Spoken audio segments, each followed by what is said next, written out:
Hi everyone, my name is Frank and welcome to Full Fathom 5. Today I want to talk about why this book, Kristin Lavransdatter by Sigrid Undset, might just be my new favorite novel.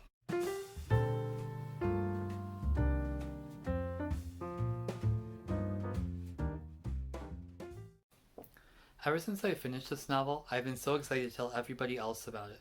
The problem is I don't really know where to start. As you can see, at over 1,000 pages, this novel can be somewhat intimidating. For me, even the title is somewhat forbidding.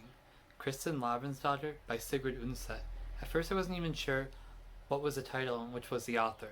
However, rest assured the novel isn't as intimidating as it looks. For one, technically it's actually 3 books: The Wreath, The Wife, and The Cross. Kristin Lavransdatter is a work of historical fiction set in 14th century Norway, following the life of one woman from birth to death. It was originally written in the 1920s by a Norwegian woman named Sigrid Undset, who eventually would win the Nobel Prize, primarily for this work.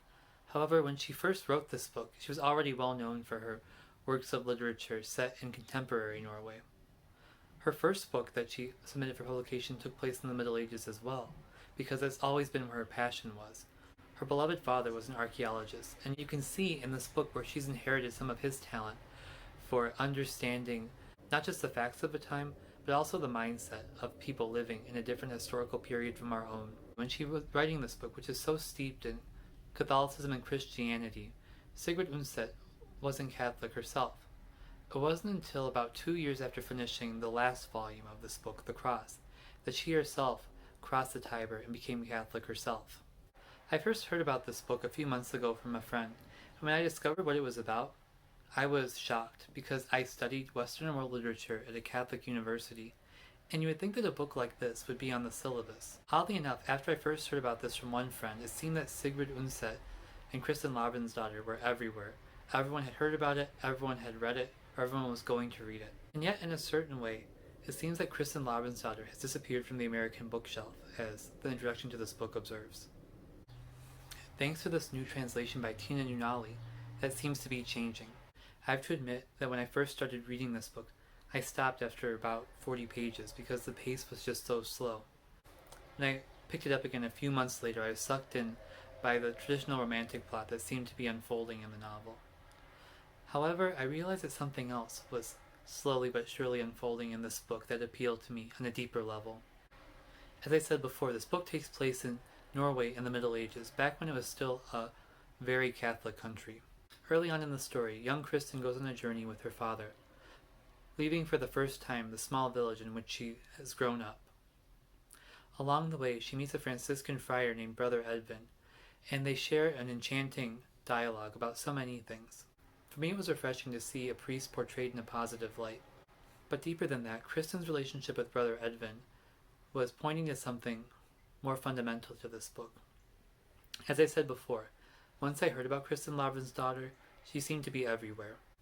And I attended a lecture given by a Dominican friar about the writings of Sigrid Undset.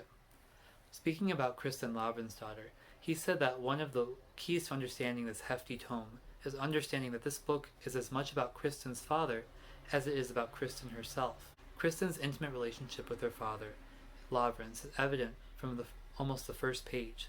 The first page itself highlights the property exchange between Kristin's parents upon their marriage.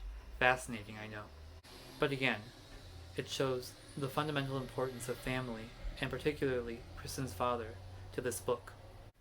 Later on in this book, Kristin's relationship with her spiritual father, Brother Edvin, helps to illuminate another layer of Kristin's relationship with her own father, Lavrans. Then Kristin burst into tears.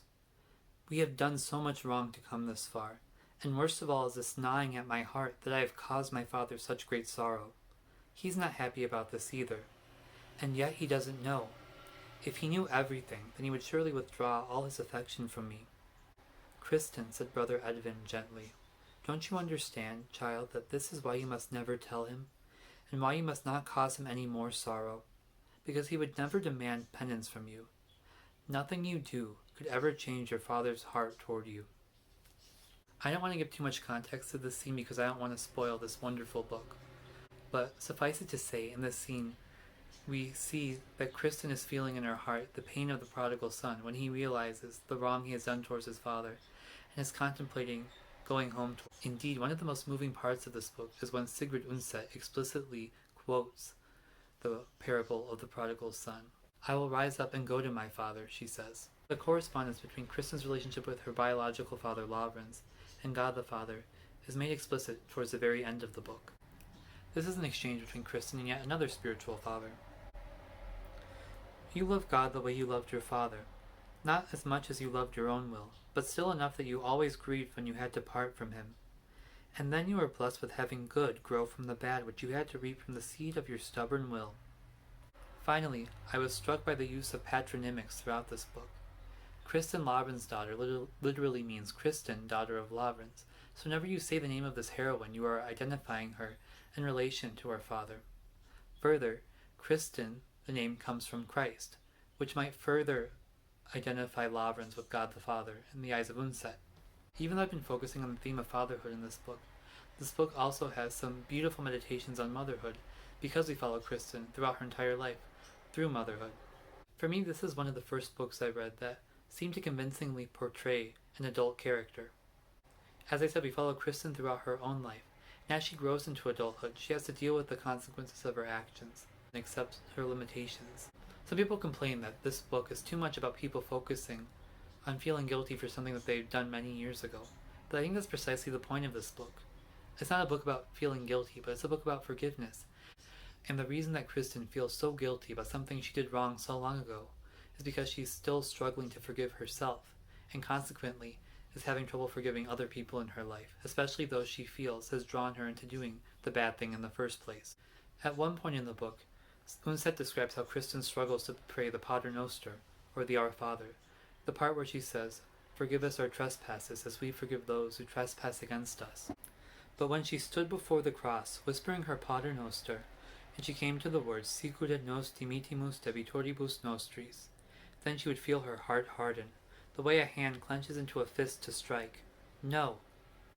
This part of the Our Father, "as we forgive those who trespass against us," can more literally be translated as we forgive our debtors. And this theme of debt and forgiveness is encapsulated in the title of this part of the book, Debtors. I think all this is hinting towards the realism of this book. These characters all act like real people.